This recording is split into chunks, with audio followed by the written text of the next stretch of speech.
सर्वमङ्गलमाङ्गल्ये शिवे सर्वार्थसाधिके शरण्ये त्र्यम्बके देवी नारायणी नमोऽस्तुते। ॐ ह्रीं दुं दुर्गाये नमः। ಓಂ ಶ್ರೀ ಗುರುಭ್ಯೋ ನಮಃ. ನಮ್ಮ ಯೂಟ್ಯೂಬ್ ವಾಹಿನಿಯ ಸಮಸ್ತ ವೀಕ್ಷಕರಿಗೆ ನಿಮ್ಮ ನೇತ್ರಾವತಿ ಮಾಡುವ ನಮಸ್ಕಾರಗಳು. ವೀಕ್ಷಕರಿಗೆ ಯುಗಾದಿ ಹಬ್ಬದ ಶುಭಾಶಯಗಳು. ಯುಗಾದಿ ಹಬ್ಬ ಬಂದೇ ಬಿಡ್ತು ವೀಕ್ಷಕರೇ. ನಮ್ಮ ಸನಾತನ ಧರ್ಮ ಹಿಂದೂ ಕ್ಯಾಲೆಂಡರ್ ಪ್ರಕಾರ ಈ ಯುಗಾದಿ ನಮಗೆಲ್ಲರಿಗೂ ಹೊಸ ವರ್ಷ. ಯಾಕಂದ್ರೆ ಪ್ರಕೃತಿಯಲ್ಲಿ ಸಾಕಷ್ಟು ಒಳ್ಳೆಯ ಬದಲಾವಣೆಗಳಾಗತ್ತೆ. ಹಾಗೆ ಈ 2026ರ ಯುಗಾದಿ ನಿಮ್ಮ ಜೀವನದಲ್ಲೂ ಕೂಡ ಒಳ್ಳೆಯ ಬದಲಾವಣೆಗಳನ್ನ ತರಲಿ ಅಂತೇಳಿ ಜಗನ್ಮಾತೆಯಲ್ಲಿ ಬೇಡ್ಕೊಳ್ತಾ ಈ 2026ರ ಯುಗಾದಿ ಫಲ ಹೇಗಿದೆ ಅನ್ನೋದನ್ನ ಹೇಳ್ತಾ ಹೋಗ್ತೀನಿ. ಅದಕ್ಕೂ ಮುಂಚೆ ಈ ಯುಗಾದಿ ಫಲ, ವರ್ಷ ಫಲ ಇದನ್ನೆಲ್ಲ ಯಾವುದರ ಆಧಾರದ ಮೇಲೆ, ಯಾವ ಗ್ರಹಗಳ ಆಧಾರದ ಮೇಲೆ ನಿರ್ಧಾರ ಮಾಡ್ಬೇಕಾಗತ್ತೆ ಅನ್ನೋದನ್ನ ಮೊದಲು ತಿಳಿಸ್ತೀನಿ. ನೋಡಿ, ಇವಾಗ ರವಿ ಆಗಿರಬಹುದು, ಶುಕ್ರ ಆಗಿರಬಹುದು, ಬುಧ ಆಗಿರಬಹುದು, ಕೆಲವು ತಿಂಗಳುಗಳ ಅಂದ್ರೆ ಕೆಲವು ದಿನಗಳು, ಕೆಲವು ತಿಂಗಳು ಈ ರೀತಿ ಇರ್ತಾರೆ ಒಂದು ರಾಶಿಯಲ್ಲಿ. ಆದ್ರೆ ಒಂದು ರಾಶಿಯಲ್ಲಿ ದೀರ್ಘಾವಧಿಯವರೆಗೆ ಇರುವಂತಹ ಗ್ರಹಗಳು ಅಂದ್ರೆ ರಾಹು, ಕೇತು ಮತ್ತು ಗುರು, ಶನಿ, ಈ 4 ಗ್ರಹಗಳ ಆಧಾರದ ಮೇಲೆ ವರ್ಷ ಫಲವಾಗಲಿ ಯುಗಾದಿ ಫಲವನ್ನಾಗಲಿ ನಿರ್ಧಾರ ಮಾಡ್ಬೇಕಾಗತ್ತೆ. ಈ ನಿಟ್ಟಿನಲ್ಲಿ ಈ ಯುಗಾದಿಯ ನಂತರ ಬದಲಾಗ್ತಾ ಇರುವಂತಹ ಗ್ರಹ ಅಂದ್ರೆ ತನ್ನ ಮನೆಯನ್ನ ಬದಲಾಯಿಸಿಕೊಂಡು ಮುಂದಿನ ಮನೆಗೆ ಹೋಗ್ತಾ ಇರುವಂತಹ ಮೊದಲ ಗ್ರಹ ಬಂದು ಗುರು ಗ್ರಹ ಆಗ್ತಾನೆ. ಆದ್ರೆ ಶನಿ ಗ್ರಹ ಈ ಯುಗಾದಿಯಿಂದ 2027ರ ಯುಗಾದಿಯವರೆಗೂ ಮೀನರಾಶಿಯಲ್ಲೇ ಇರ್ತಾರೆ. ಆದ್ರೆ ರಾಹು ಗ್ರಹ ಡಿಸೆಂಬರ್ ಹೊತ್ತಿಗೆ ಕುಂಭರಾಶಿ ಬಿಟ್ಟು ಮಕರ ರಾಶಿಗೆ ಹೋಗ್ತಾರೆ. ಈ ವಿಚಾರದಲ್ಲಿ ಯಾವ ಯಾವ ಗ್ರಹಗಳು ಯಾವ ರೀತಿಯ ಫಲವನ್ನ ಕೊಡ್ತಾರೆ, ಯಾವ ಯಾವ ರಾಶಿಗೆ ಹೇಗೆ ಫಲವನ್ನ ಕೊಡ್ತಾರೆ ಅನ್ನೋದನ್ನ ನೋಡೋಣ. ಜೊತೆಗೆ ಅಶುಭ ಫಲವನ್ನ ಪಡೆಯುವಂತಹ ರಾಶಿಯವರಿಗೆ ಒಂದಷ್ಟು ಪರಿಹಾರಗಳನ್ನು ಕೂಡ ಹೇಳ್ತೀನಿ. ಪರಿಹಾರಗಳು ನಮ್ಮ ಕಷ್ಟ ಕಾರ್ಪಣ್ಯಗಳನ್ನ ಕಡಿಮೆ ಮಾಡುತ್ತೆ. ಎಷ್ಟು ಪ್ರಮಾಣದಲ್ಲಿ ಕಡಿಮೆ ಮಾಡುತ್ತೆ ಅಂತ ಹೇಳಲಿಕ್ಕೆ ಬರೋದಿಲ್ಲ. ಯಾರು ಎಷ್ಟು ಭಕ್ತಿಯಿಂದ ನಿಷ್ಠೆಯಿಂದ ಪರಿಹಾರಗಳನ್ನ ಮಾಡ್ತಾ ಹೋಗ್ತಾರೋ ಅವರಿಗೆ ಅಷ್ಟು ಸಮಸ್ಯೆಗಳು ಪರಿಹಾರ ಆಗತ್ತೆ. ಅಂದ್ರೆ ಕಂಪ್ಲೀಟ್ ಅವರ ಸಮಸ್ಯೆಗಳನ್ನ ನಿವಾರಣೆ ಮಾಡ್ಕೊಳ್ಳೋದಕ್ಕೆ ಅನುಕೂಲ ಆಗತ್ತೆ ಅಂತ ಹೇಳ್ಬೋದು. ಬನ್ನಿ, ಹಾಗಿದ್ರೆ ದ್ವಾದಶ ರಾಶಿಗಳಿಗೆ ಈ 2026ರ ಯುಗಾದಿ ಫಲ ಹೇಗಿದೆ ಅಂತ ನೋಡೋಣ. ಮತ್ತೊಮ್ಮೆ ಎಲ್ಲರಿಗೂ ಯುಗಾದಿ ಹಬ್ಬದ ಶುಭಾಶಯಗಳು. ಮಕರ ರಾಶಿ. ಮಕರ ರಾಶಿಯವರಿಗೆ ಈ 2026ರ ಯುಗಾದಿ ಫಲ ಹೇಗಿದೆ ಅಂತ ನೋಡೋಣ. ಸದ್ಯಕ್ಕೆ ಮಕರ ರಾಶಿಯವರಿಗೆ 7.5 ಮುಗಿದಿದೆ. ಆದ್ರೂ ಕೂಡ ಏನೂ ಶುಭ ಆಗ್ತಾ ಇಲ್ಲ. ಕೆಲಸದಲ್ಲಿ ಏನೂ ಅನುಕೂಲ ಆಗ್ತಾ ಇಲ್ಲ, ಹಣಕಾಸಿನ ವಿಷಯದಲ್ಲಿ ಏನೂ ಅನುಕೂಲ ಆಗ್ತಾ ಇಲ್ಲ. ಯಾಕೆ? ಪ್ರಾಬ್ಲಮ್ಮೇ ಸಾಲ್ವ್ ಆಗ್ತಾ ಇಲ್ವಲ್ಲ. 7.5 ಮುಗಿದಿದೆ ಅಂದ್ರೆ ಕಷ್ಟಗಳು ಸ್ವಲ್ಪ ಕಮ್ಮಿ ಆಗಿದೆ ಅಂತ. ಆದ್ರೆ ಒಳ್ಳೇದಾಗ್ಬೇಕಲ್ಲ. ಕಷ್ಟಗಳು ಕಮ್ಮಿ ಆಗಿದೆ, ಆದ್ರೆ ಒಳ್ಳೇದಾಗ್ಬೇಕು. ಒಳ್ಳೇದ್ ಮಾಡೋನು ಯಾರು? ಗುರುಗ್ರಹ. ಆ ಗುರುವಿನ ಅನುಗ್ರಹ ಬೇಕಲ್ಲ. ಗುರು 6ನೇ ಮನೇಲಿ ಇದ್ದಾನೆ ಪ್ರಸ್ತುತ 8-10 ತಿಂಗಳಿಂದ. ಗುರುಬಲ ಇಲ್ಲ. 6ನೇ ಮನೆ ಅನ್ನೋದು ರೋಗ, ಋಣ, ಶತ್ರುಸ್ಥಾನ. ಇರೋ ಹಣ ಎಲ್ಲ ಖರ್ಚಾಗ್ತಾ ಇದೆ. ಕೊನೆಗೆ ಶತ್ರುಗಳ ಬಾಧೆ ಬೇರೆ, ಆರೋಗ್ಯದಲ್ಲಿ ಬೇರೆ ತೊಂದರೆಗಳು. ಮಕರ ರಾಶಿಯವರಿಗೆ ಬಹುಪಾಲು ಜನಗಳಿಗೆ ಈ ಪ್ರಾಬ್ಲಮ್ ಬರ್ತಾ ಇದೆ. 100ಕ್ಕೆ 99% ಅನ್ಕೊಳ್ಳಿ. ಕೆಲವರೆಲ್ಲೋ 1% ಒಳ್ಳೆ ದಶೆ ಭಕ್ತಿ ನಡೀತಾ ಇರೋರು ಒಂಚೂರು ಚೆನ್ನಾಗಿರ್ಬೋದೇನೋ. ಬಟ್ 99% ಮಕರ ರಾಶಿಯವರಿಗೆ ಇದೆಲ್ಲ ಪ್ರಾಬ್ಲಮ್ ನಡೀತಾ ಇದೆ. ಸಾಲದ ಬಾಧೆ, ಆರೋಗ್ಯದಲ್ಲಿ ತೊಂದರೆ, ಶತ್ರುಗಳ ಕಾಟ. ಈ ಎಲ್ಲಾ ಸಮಸ್ಯೆಗಳ ನಡುವೆ ಈ ಗುರು 12ನೇ ಮನೆ ನೋಡ್ತಾ ಇರೋದ್ರಿಂದ ನಿಮ್ ಕೈಗೆ ಬಂದಿದ್ದ ದುಡ್ಡು ಹಿಂಗ್ ನೋಡ್ತೀರಿ ಅಷ್ಟೇ, ಆಮೇಲೆ ಮಾಯ ಆಗೋಗ್ಬಿಟ್ಟಿರುತ್ತೆ. ಅಷ್ಟು ಖರ್ಚುಗಳು ಬರ್ತಾ ಇದೆ. ಹೆಂಗ್ ಖರ್ಚಾಗ್ತಿದೆ ದುಡ್ಡು ಅಂತ ಗೊತ್ತಾಗ್ತಾ ಇಲ್ಲ. ಭವಿಷ್ಯದ ಬಗ್ಗೆ ಸಿಕ್ಕಾಪಟ್ಟೆ ಭಯ. ಕೆಲವರಿಗೆ ಕೆಲಸ ಮಾಡುವಂತ ಸ್ಥಳದಲ್ಲಿ ನೆಮ್ಮದಿನೇ ಇಲ್ಲ. ಈ ತರದ್ದೆಲ್ಲ ಒಂದಷ್ಟು ಸಮಸ್ಯೆಗಳು ಮಕರ ರಾಶಿಯವರಿಗೆ ಕಳೆದ 1 ವರ್ಷದಿಂದ ಫೇಸ್ ಮಾಡ್ತಾನೇ ಇದ್ದೀರಾ. ಇಂಥ ಕಷ್ಟಗಳಿಂದ ಅನುಭವಿಸ್ತಾನೆ ಇದ್ದೀರಾ ಇಂಥ ಕಷ್ಟಗಳನ್ನ. ಬಟ್ ಏನ್ ಬದಲಾವಣೆ ಆಗ್ಬೋದು ಈ ಯುಗಾದಿ ನಂತರ? ನೋಡಿ, ಯುಗಾದಿಯ ನಂತರ ಈ ಯುಗಾದಿ ಕಳೀತಿದ್ದಂಗೆ, ಯುಗಾದಿ ಅಂದ್ರೇನೆ ನಮ್ಗೆ ಒಂಥರ ಹೊಸ ವರ್ಷ ಇದ್ದಂಗೆ. ಯುಗಾದಿನೇ ನಮ್ಮ ಕ್ಯಾಲೆಂಡರ್ನ, ಹಿಂದೂ ಕ್ಯಾಲೆಂಡರ್ನ ಬದಲಾವಣೆ. ಯುಗಾದಿಯಲ್ಲಿ ನಿಮಗೆ ನೇಚರಲ್ಲಿ ಎಷ್ಟು ಬದಲಾವಣೆ ಆಗುತ್ತೋ ಹಾಗೆ ನಮ್ಮ ಭವಿಷ್ಯದಲ್ಲೂ ಕೂಡ ಬದಲಾವಣೆ ಆಗ್ತಾ ಇರುತ್ತೆ. ನೋಡಿ, ಯುಗಾದಿ ಆಗ್ತಿದ್ದಂಗೆ ಗುರು ಬದಲಾಗ್ತಾರೆ. ಎಷ್ಟು ಇಂಪಾರ್ಟೆಂಟ್ ಗ್ರಹ ಅಲ್ವಾ ಗುರು. ಪುಣ್ಯದ ಫಲವನ್ನ ಕೊಡುವಂತ ಗ್ರಹ. ಯುಗಾದಿ ಕಳೆದ ಒಂದ್ 2 ತಿಂಗಳಿಗೆ ಗುರು ಬದಲಾವಣೆ ಆಗ್ತಾನೆ. ಯಾವಾಗ್ಲೂ ಅಷ್ಟೇ, ಜೂನ್, ಮೇ, ಏಪ್ರಿಲ್ ಈ ಅವಧಿಯಲ್ಲೇ, ಈ ಆಸುಪಾಸಿನಲ್ಲೇ ಗುರುವಿನ ಬದಲಾವಣೆ ಆಗೋದು. ಕೆಲವೊಂದ್ಸಲ ಏಪ್ರಿಲ್ಗೆ ಬದಲಾಗ್ತಾನೆ, ಕೆಲವೊಂದ್ಸಲ ಮೇ ತಿಂಗಳಿಗೆ ಬದಲಾವಣೆ ಆಗ್ತಾನೆ. ನೋಡಿ, ಈ ಸಲ ಸ್ವಲ್ಪ ಲೇಟ್. ಜೂನ್ 1ನೇ ತಾರೀಕಿಗೆ ಗುರು ಬದಲಾವಣೆ. ಜೂನ್ 1ನೇ ತಾರೀಕಿಗೆ ಗುರುಗ್ರಹ ಮಿಥುನ ರಾಶಿ ಬಿಟ್ಟು ಕರ್ಕಾಟಕ ರಾಶಿಗೆ ಬರ್ತಾನೆ. ಕರ್ಕಾಟಕ ರಾಶಿಗೆ ಬಂದು ನೇರವಾಗಿ ನಿಮ್ಮ ರಾಶಿ ನೋಡ್ತಾನೆ. ಮಕರ ರಾಶಿಯ ಮೇಲೆ ಗುರು ದೃಷ್ಟಿ. ಗುರು ದೃಷ್ಟಿ ಬಿತ್ತು ಅಂದ್ರೇನೆ ಸಮಾಧಾನ, ಅದು ಸುಧಾರಿಸ್ಕೊಳ್ಳೋ ಟೈಮ್. ಅದು ಏನೇನ್ ಚೇಂಜಸ್ ಆಗುತ್ತೆ ಅಂದ್ರೆ, ಮೊದಲನೇದಾಗಿ ಶತ್ರುಗಳ ಕಾಟ ಕಮ್ಮಿ ಆಗತ್ತೆ. ಯಾಕಂದ್ರೆ ಶತ್ರುಗಳು ನಿಮ್ ಬಗ್ಗೆ ಯೋಚನೆ ಮಾಡೋದ್ ಬಿಟ್ಬಿಡ್ತಾರೆ. ಹಾಗಾಗಿ ಶತ್ರುಗಳ ಬಾಧೆ, ನಮ್ಗೆ ಯಾರು ಶತ್ರುಗಳಿಲ್ಲಪ್ಪ, ನಾವೆಲ್ಲರನ್ನು ಒಳ್ಳೆ ರೀತಿಯಲ್ಲಿ ಒಂದೇ ತರ ನೋಡ್ತೀವಿ, ನನಗೂ ಯಾರು ಶತ್ರುಗಳಿಲ್ಲ. ಆದ್ರೆ ನಮ್ಮನ್ನ ಶತ್ರು ತರ ನೋಡೋರು ಇದಾರಲ್ಲ ಕೆಲವರು, ಅವರು ನಾವು ಸುಮ್ಮನಿದ್ರು ನಮ್ಗೆ ಕಾಟ ಕೊಡ್ತಿರ್ತಾರೆ ಅನ್ಕೊಳ್ಳಿ.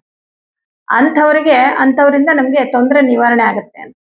ಮಕರ ರಾಶಿಯವರಿಗೆ 6ನೇ ಮನೆಯಲ್ಲಿದ್ದಂತಹ ಗುರುಗ್ರಹ ಸಪ್ತಮಕ್ಕೆ ಬರೋದ್ರಿಂದ ಗುರು ಪರಿಪೂರ್ಣನಾಗಿ ಉಚ್ಚ ಕ್ಷೇತ್ರದಲ್ಲಿ ಪರಿಪೂರ್ಣ, ತುಂಬಾ ಶುಭ, ಅವನ ದೃಷ್ಟಿ ನಿಮ್ಮ ರಾಶಿಯ ಮೇಲೆ ಬೀಳೋದ್ರಿಂದ ನಿಮ್ಮ ಸ್ವಭಾವದಲ್ಲಿ ಬದಲಾವಣೆ ಆಗುತ್ತೆ. ಯಾರನ್ನ ಹೇಗೆ ಹ್ಯಾಂಡಲ್ ಮಾಡ್ಬೇಕು, ಹೇಗೆ ನಾನು ಬದುಕಬೇಕು, ಹೇಗೆ ಜೀವನ ಸಾಗಿಸ್ಬೇಕು, ತುಂಬಾ ಸೀಕ್ರೆಟ್ ಆಗಿ ಬದುಕೋದು, ಇದು ತುಂಬಾ ಇಂಪಾರ್ಟೆಂಟ್. ಇವತ್ತಿನ ಕಾಲಕ್ಕೆ ನೀವ್ ಏನ್ ಮಾಡಿದ್ರು ಕೂಡ ಹೇಳ್ಕೊಳಕ್ ಹೋಗ್ಬಿಡಿ. ಅದರಿಂದ ಎಷ್ಟೋ ಕೆಲಸ ಅರ್ಧಕ್ಕರ್ಧ ಹೊರಟೋಗ್ಬಿಡುತ್ತೆ. ನಿಮ್ ಕೆಲಸದಲ್ಲಿ ಸಕ್ಸಸ್ಸೇ ಆಗಲ್ಲ. ದೃಷ್ಟಿ ಅಂತ ದೃಷ್ಟಿ ಹಾಕೋರು ಇರ್ತಾರೆ. ಹಾಗಾಗಿ ಆ ಥರ ಒಂದಿಷ್ಟು ನಿಮ್ಮ ಜೀವನದಲ್ಲಿ ಬದಲಾವಣೆಗಳನ್ನ ಮಾಡ್ಕೊಳ್ತೀರಾ. ಆದಷ್ಟು ಎಲ್ಲ ಸೀಕ್ರೆಟ್ ಆಗಿ ಮಾಡುವಂಥದ್ದನ್ನ ಪ್ರಾಕ್ಟೀಸ್ ಮಾಡ್ತೀರಾ. ದೇವರ ಮೇಲೆ ನಂಬಿಕೆ ಜಾಸ್ತಿ ಆಗತ್ತೆ. ಪೂಜೆ ಪುನಸ್ಕಾರಗಳನ್ನ ಜಾಸ್ತಿ ಮಾಡ್ಕೊಳ್ತೀರಾ. ಜೊತೆಗೆ ನಿಮ್ಮ ಕೆಲಸದಲ್ಲಿ ಒಂದಿಷ್ಟು ಬದಲಾವಣೆಗಳಾಗತ್ತೆ. ಉದ್ಯೋಗದಲ್ಲಿ ಅಭಿವೃದ್ಧಿ ಆಗತ್ತೆ. ಯಾರ್ಯಾರೆಲ್ಲ ಸ್ವಂತ ಉದ್ಯೋಗ ಮಾಡ್ತಾ ಇದ್ದೀರೋ ನಿಮ್ಮ ಉದ್ಯೋಗದಲ್ಲಿ, ವ್ಯಾಪಾರದಲ್ಲಿ ಅಭಿವೃದ್ಧಿ ಆಗತ್ತೆ. ಹಣ ಬರೋದಕ್ಕೆ ಶುರುವಾಗುತ್ತೆ, ಲಾಭ ಜಾಸ್ತಿ ಆಗುತ್ತೆ. ಯಾಕಂದ್ರೆ ಗುರುವಿನ ದೃಷ್ಟಿ ನಿಮ್ಮ ರಾಶಿಯ ಮೇಲೆ, ನಿಮ್ಮ ರಾಶಿಯಿಂದ 11ನೇ ಮನೆ, 11ನೇ ಮನೆ ಮೇಲೆ, ಹಾಗೆ ನಿಮ್ಮ ರಾಶಿಯಿಂದ 3ನೇ ಮನೆ, ಇಷ್ಟು ಭಾವಗಳ ಮೇಲೆ ಗುರುದೃಷ್ಟಿ ಬೀಳ್ತಾ ಇರೋದ್ರಿಂದ 3ನೇ ಮನೆ ಅನ್ನೋದು ನಿಮ್ಮ ಮನಸ್ಸು. ನಿಮ್ಮ ಮನಸ್ಸಿನ ಮೇಲೆ ಗುರುವಿನ ಪ್ರಭಾವ, ದೇವರ ಮೇಲೆ ನಂಬಿಕೆ, ನಿಮ್ಮ ಮನಸ್ಸಿನಲ್ಲಿ ಭಕ್ತಿ ಹೆಚ್ಚಾಗತ್ತೆ, ನಿಮ್ಮ ಮನಸ್ಸಿನಲ್ಲಿ ಪ್ರೀತಿ ಹೆಚ್ಚಾಗತ್ತೆ, ಕೋಪ, ಸಿಟ್ಟು ಇದೆಲ್ಲ ಕಮ್ಮಿ ಮಾಡ್ತಾನೆ ಗುರುಗ್ರಹ. ಲಾಭಸ್ಥಾನವನ್ನು ಕೂಡ ಗುರು ನೋಡ್ತಾ ಇರೋದ್ರಿಂದ ವ್ಯಾಪಾರದಲ್ಲಿ ಲಾಭ ಕೂಡ ತುಂಬಾ ಚೆನ್ನಾಗಾಗುತ್ತೆ. ಯಾರ್ಯಾರೆಲ್ಲ ಪಾರ್ಟ್ನರ್ಶಿಪ್ ಅಲ್ಲಿ ಬಿಸ್ನೆಸ್ ಮಾಡ್ತಾ ಇದ್ದೀರೋ ಅಂಥವರಿಗಂತೂ ತುಂಬಾ ಅಭಿವೃದ್ಧಿ. ಯಾಕಂದ್ರೆ ಪಾರ್ಟ್ನರ್ ಸ್ಥಾನನೇ 7ನೇ ಮನೆ, ಅಲ್ಲೇ ಅವನು ತುಂಬಾ ಉಚ್ಚ ಕ್ಷೇತ್ರದಲ್ಲಿ ಇರೋದು. ಹಾಗಾಗಿ ಇದೆಲ್ಲ ಚೆನ್ನಾಗಿದೆ. ಉದ್ಯೋಗದಲ್ಲಿ ಅಭಿವೃದ್ಧಿ, ನಿಮ್ಮ ಕೆಲಸದಲ್ಲಿ ಅನುಕೂಲಗಳಾಗತ್ತೆ, ಸ್ಯಾಲ್ರಿ ಜಾಸ್ತಿ ಆಗೋದು, ಪ್ರಮೋಷನ್ ಆಗೋದು. 7ನೇ ಮನೆಯು ದೂರ ಪ್ರಯಾಣವನ್ನ ತೋರಿಸುತ್ತೆ. ಹಾಗಾಗಿ ಕೆಲವರು ವರ್ಗಾವಣೆಗೋಸ್ಕರ ಪ್ರಯತ್ನ ಮಾಡ್ತಾ ಇರೋಂಥವ್ರಿಗೆ ನಿಮ್ಮ ಕೆಲಸದಲ್ಲಿ ವರ್ಗಾವಣೆ ಕೂಡ ಆಗುವ ಸಾಧ್ಯತೆಗಳಿದೆ. ಏನೋ ಒಂದು ಬದಲಾವಣೆ, ಸ್ಥಳ ಬದಲಾವಣೆ. ಈ ಸ್ಥಳ ಬದಲಾವಣೆ ಎಷ್ಟೊಂದ್ಸಲ ಜೀವನದಲ್ಲೂ ಬದಲಾವಣೆಗೆ ಕಾರಣ ಆಗುತ್ತೆ. ಏನೋ ಆ ಜಾಗ ಬಿಟ್ಟೆ, ಆ ಮನೆ ಬಿಟ್ಟೆ, ಆಮೇಲೆ ನೆಮ್ಮದಿ ಸಿಕ್ತು, ಈ ತರ ಹೇಳೋರು ಇದ್ದಾರೆ. ಏನೋ ಈ ಮನೆಗ್ ಬಂದ್ವಿ, ಈ ಊರಿಗೆ ಬಂದ್ವಿ, ಪಡಬಾರ್ದು ಕಷ್ಟಪಟ್ಟು ಬಿಟ್ವಿ, ಋಣ ಅದು. ಆ ಜಾಗಕ್ಕೆ ಹೋಗಬೇಕು, ಆ ಮನೆಗೆ ಹೋಗ್ಬೇಕು, ನೀನ್ ಕಷ್ಟ ಪಡ್ಬೇಕು ಅನ್ನೋದು ಋಣ. ಅಥವಾ ಇನ್ನ ಈ ಮನೆಗ್ ಬಂದು ಇಲ್ಲಿ ನಿನ್ನ ಭವಿಷ್ಯ ಉಜ್ವಲವಾಗ್ಬೇಕು ಅನ್ನೋದು ಋಣನೇ. ವಿದೇಶದಲ್ಲಿ ಅಭಿವೃದ್ಧಿಯನ್ನ ಪಡಿತಾ ಇದ್ದಾರೆ, ಅದು ಋಣ, ಅಲ್ಲಿನ ಋಣ ಅಷ್ಟೇ. ಎಲ್ರೂ ವಿದೇಶಕ್ಕೆ ಹೋಗ್ತೀವಿ ಅಂತ ಅನ್ಕೊಳ್ಳೋದಲ್ಲ, ಅಥವಾ ಇಲ್ಲಿ ಯಾರಿಗೂ ಭವಿಷ್ಯನೇ ಇಲ್ಲ ಅಂತಲ್ಲ. ಇಲ್ಲೇ ಅಭಿವೃದ್ಧಿಯನ್ನ ಪಡೆದವರಿದ್ದಾರೆ, ಇಲ್ಲಿಂದ ಬೇರೆ ದೇಶಕ್ಕೆ ಹೋಗಿ ಅಲ್ಲಿ ನಮ್ಮ ಸಂಸ್ಕೃತಿಯನ್ನ ಸಾರಿದವರಿದ್ದಾರೆ, ಅಭಿವೃದ್ಧಿ ಪಡಿಸಿದವರಿದ್ದಾರೆ. ಹಾಗಾಗಿ ಇದೆಲ್ಲವೂ ಋಣ ಆಗಿರುತ್ತೆ. ಹಾಗೆ ನಿಮ್ ಬದುಕಿನಲ್ಲಿ ಏನೋ ಒಂದು ವರ್ಗಾವಣೆ ಅಥವಾ ಮನೆ ಚೇಂಜ್ ಮಾಡೋದು, ಸ್ಥಳ ಬದಲಾವಣೆ ಮಾಡುವಂತ ಸಾಧ್ಯತೆಗಳಿದೆ. ಅದರಿಂದ ಒಂದಿಷ್ಟು ಅನುಕೂಲಗಳಾಗುತ್ತೆ ನಿಮ್ಗೆ ಅಂತ ಹೇಳ್ಬೋದು.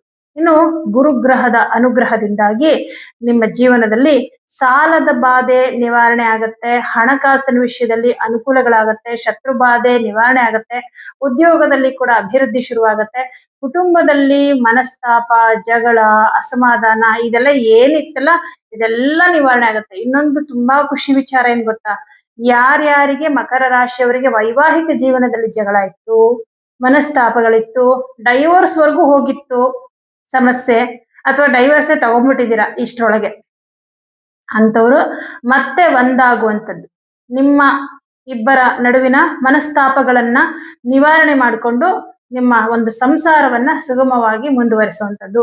ಅಂದ್ರೆ ತಿಳುವಳಿಕೆ ಕೊಡ್ತಾನೆ ಗುರುಗ್ರಹ, ಅಷ್ಟೇ, ಇನ್ನೇನಿಲ್ಲ. ನಿಮಗ್ ತಿಳುವಳಿಕೆ ಬಂತು ಅಂದ್ರೆ ಜೀವನ ಚೆನ್ನಾಗಿರುತ್ತೆ. ನನ್ನಿಂದ ನಾನ್ ಹೇಳಿದ್ದೆ ಆಗ್ಬೇಕು, ನಾನ್ ಯಾಕೆ ಕೇಳ್ಬೇಕು, ನಾನ್ ಯಾಕೆ ಸೋಲ್ಬೇಕು, ಈ ಈಗೋಗಳೇ ಸಂಬಂಧಗಳನ್ನ ಹಾಳು ಮಾಡ್ತಾ ಇರೋದು. ಇಲ್ಲ, ಆಯ್ತು, ಕ್ಷಮಿಸ್ಬಿಡೋಣ, ಆಗಿದ್ದಾಗೋಯ್ತು, ಹಳೆ ವಿಚಾರ ಮರ್ತು ಬಿಡೋಣ, ಮುಂದೆ ಚೆನ್ನಾಗಿರೋಣ, ಮುಂದೆ ಭವಿಷ್ಯದಲ್ಲಿ ಮಕ್ಕಳಿಗೋಸ್ಕರ ಚೆನ್ನಾಗಿರೋಣ. ಇದೆಲ್ಲ ತಿಳುವಳಿಕೆಪ್ಪ. ಈ ತಿಳುವಳಿಕೆಗಳು ಇಲ್ಲದೆ ಇರೋದ್ರಿಂದನೇ ವಿದ್ಯಾವಂತರಾಗಿರೋ ಎಷ್ಟೋ ಜನ ಚಿಕ್ಕ ಚಿಕ್ಕ ವಿಷಯಕ್ಕೆ ಡೈವರ್ಸ್ ತಗೋತಾ ಇದಾರೆ. ಪುಟ್ಟ ಪುಟ್ಟ ವಿಷಯ, ತುಂಬಾ ಸಿಲಿ ವಿಷಯ, ಏನು ಇಲ್ಲ, ಕೇಳಿದ್ರೆ ನಗು ಬಂದ್ಬಿಡತ್ತೆ. ಚಿಕ್ಕ ಚಿಕ್ಕ ವಿಷಯಗಳಿಗೆ ಡೈವರ್ಸ್ ತಗೋತಾ ಇದಾರೆ. ನೋಡಿದ್ರೆ ಎಲ್ಲ ಡಬಲ್ ಡಿಗ್ರಿಗಳು ಮಾಡ್ಕೊಂಡಿರ್ತಾರೆ.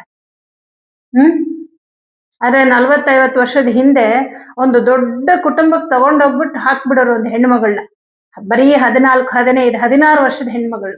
ಅಷ್ಟು ಜನಗಳನ್ನ ಸರಿದೂಗಿಸ್ಕೊಂಡು, ಅಷ್ಟು ಜನಗಳ ಹತ್ರ ಹೊಂದ್ಕೊಂಡು, ಎಲ್ಲರಿಗೂ ಅಡಿಗೆಗಳು ಮಾಡ್ಕೊಂಡು, ಕೆಲಸಗಳು ಮಾಡ್ಕೊಂಡು, ಇಡೀ ದಿನ ಉದ್ಯೋಗ ಕೆಲಸ ಮಾಡ್ತಾನೆ ಇರ್ಬೇಕು, ಎಲ್ಲರನ್ನ ಮೆಚ್ಚಿಸ್ಬೇಕು.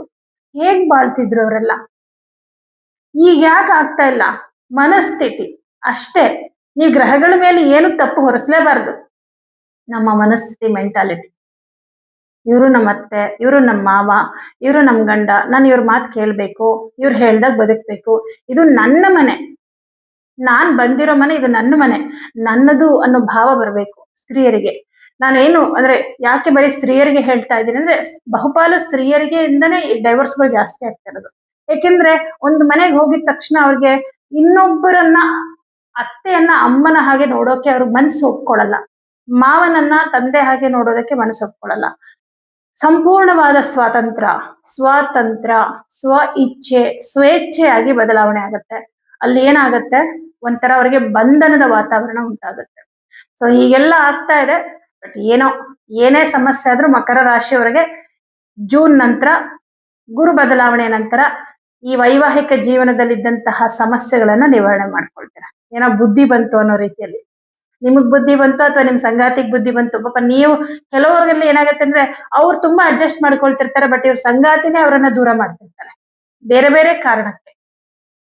ಹಂಗಿದ್ರು ಕೂಡ ಅವ್ರಿಗೆ ಬುದ್ಧಿ ಬರುತ್ತೆ. 7ನೇ ಮನೆ ಅಲ್ವಾ, ನಿಮ್ಮ ಸಂಗಾತಿಯ ಭಾವದ ಮೇಲೆನೆ ಗುರು ಬರ್ತಾನೆ. ಹಾಗಾಗಿ ಈ ಒಂದು ಬದಲಾವಣೆಗಳಾಗತ್ತೆ. ಹಾಗಾಗಿ ಇದು ಕೂಡ ಒಂದು ಖುಷಿ ವಿಚಾರ. ಇನ್ನು ಗುರುಗ್ರಹ ಸಪ್ತಮಕ್ಕೆ ಬರೋದ್ರಿಂದ ಗುರುಬಲ ಬರ್ತಾ ಇದೆ ಮಕರ ರಾಶಿಯವರಿಗೆ. ಸ್ತ್ರೀಯರಿಗಾಗಲಿ ಪುರುಷರಿಗಾಗಲಿ ವಿವಾಹ ಭಾಗ್ಯ ಕೂಡಿ ಬರ್ತಾ ಇದೆ. ಯಾರಿಗೆ ವಿವಾಹ ಆಗ್ತಾ ಇಲ್ಲ, ಜೂನ್ ನಂತರ ವಿವಾಹ ಕಾರ್ಯಗಳಾಗತ್ತೆ. ವಿವಾಹ ಕಾರ್ಯಗಳಿಗೆ ಇದ್ದಂತಹ ವಿಘ್ನಗಳು ನಿವಾರಣೆ ಆಗತ್ತೆ. ಇದು ಕೂಡ ಎಷ್ಟೋ ಜನಕ್ಕೆ ಮದುವೆ ಆಗತ್ತೆ. ಇನ್ನು ಗುರುದೃಷ್ಟಿ 3ನೇ ಮನೆ ಮೇಲೆ ಬೀಳ್ತಾ ಇದೆ.